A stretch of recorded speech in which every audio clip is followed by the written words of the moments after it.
안녕하십니까, 버럭도시농부입니다.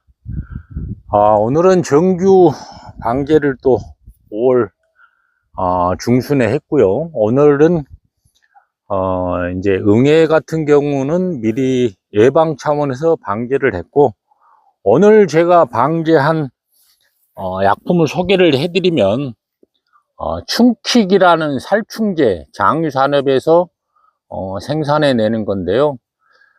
이런 약들은 이제 액상수화제 형식으로 각종 나방류,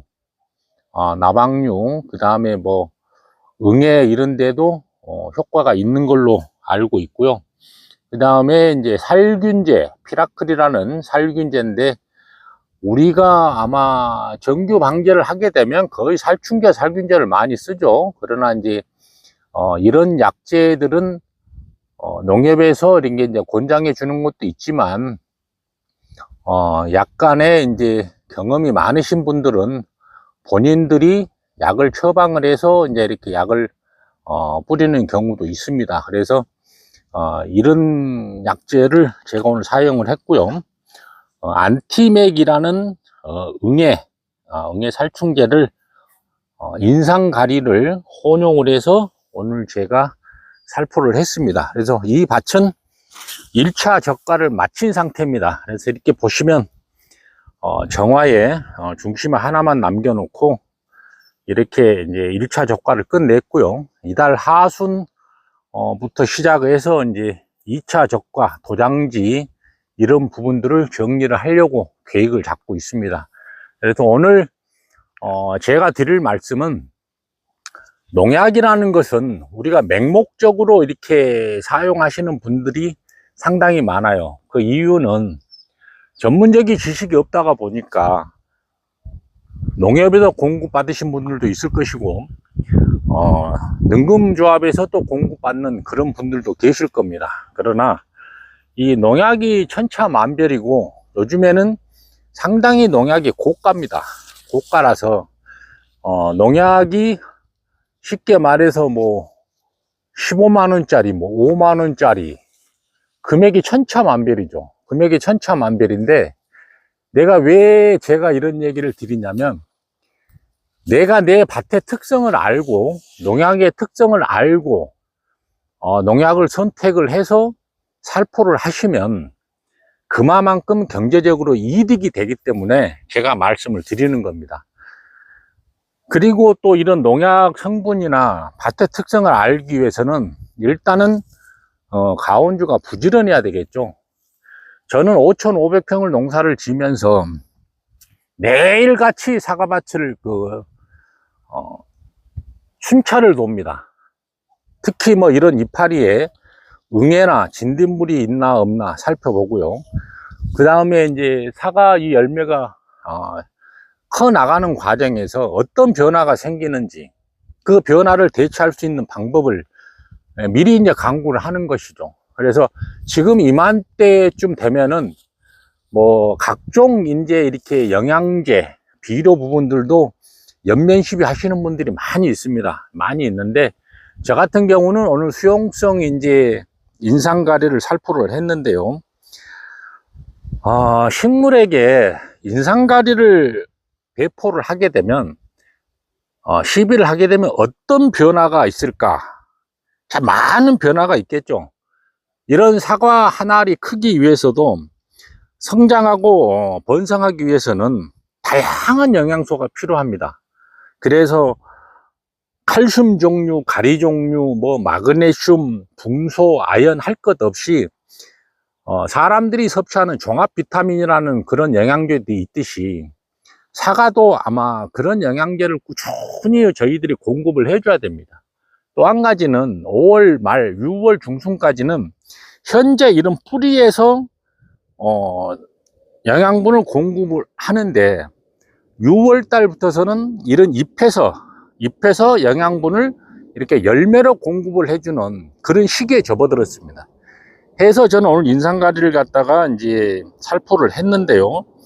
물론 수용성 비료겠죠. 수용성 비료인데, 인과 칼슘을 많이 공급을 합니다, 농가에서. 그러나 알고 시비를 하시면 그만큼 훨씬 더 좋은 결과가 생길 것 같아서 오늘 제가 말씀을 드리는데, 신진대사 과정을 우리가 효과적으로 수행하기 위해서는 균형 잡힌 영양소, 쉽게 말해서 적재적소에 얼마만큼 영양소를 공급해 주느냐가 필요합니다.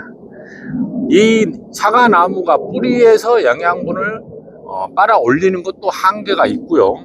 이런 이파리가 광합성 장교근에서 열매로 전달하는 영양소도 한계가 분명히 있습니다. 그래서 다양한 영양소와 미량 요소 필요로 한데, 인이라는 거는 전반적으로 성장과 발달에 필요한 필수 요건입니다.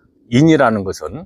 그래서 인상갈의 중요성이 있고요. 그래서 어떤 부분들이 인상가리에 대해서 상당히 좋은지, 저는 이제 수용성 10kg짜리 어떤 제품입니다라는 거는 이제 말씀을 드리지는 않겠습니다만은, 그게 한 포에 5만 원입니다. 5만 원인데, 좀 비싸죠. 비싸지만은, 수용성이기 때문에 한 포 가지면은, 1kg씩 희석을 해서 살포를 하니까, SS기 20단말짜리, 한 10번 정도는 사용을 할 수가 있습니다.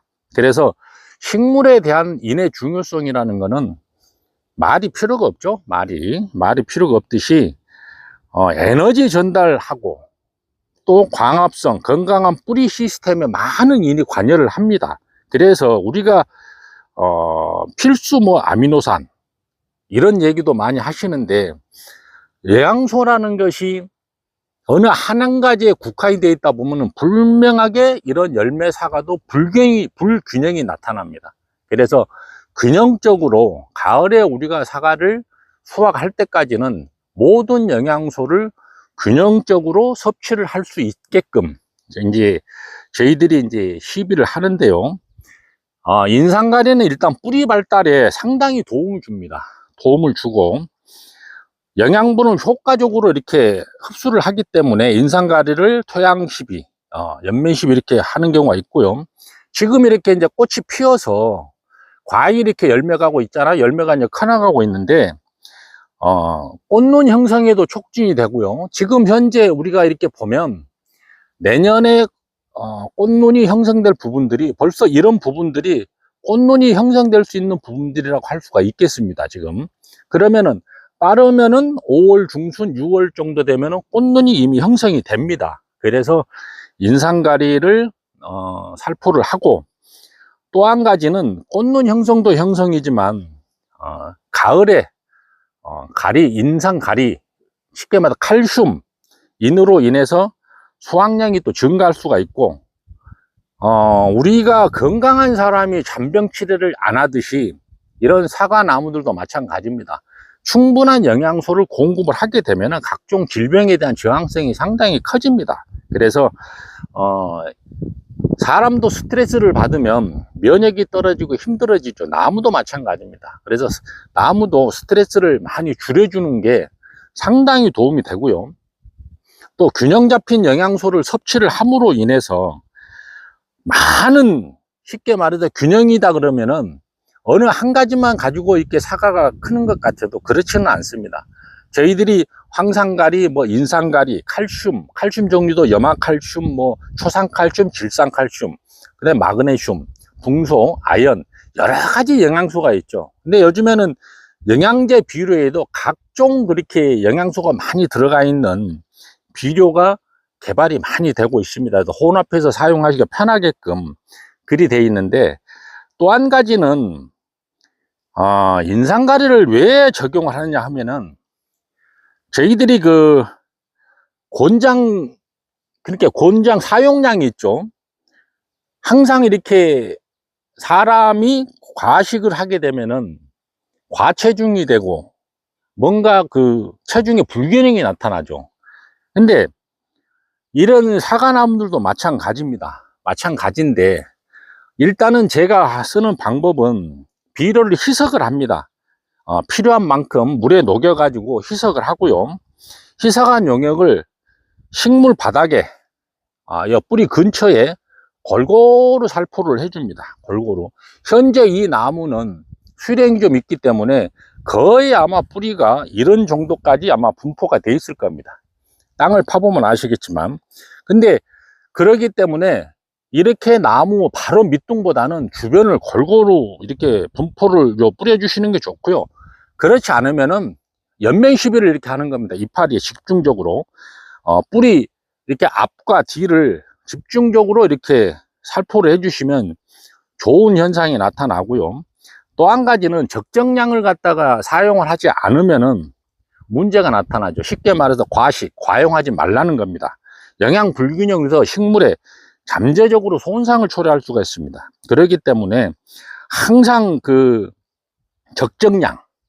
적정량을 시비를 해주시는 게 가장 좋고요.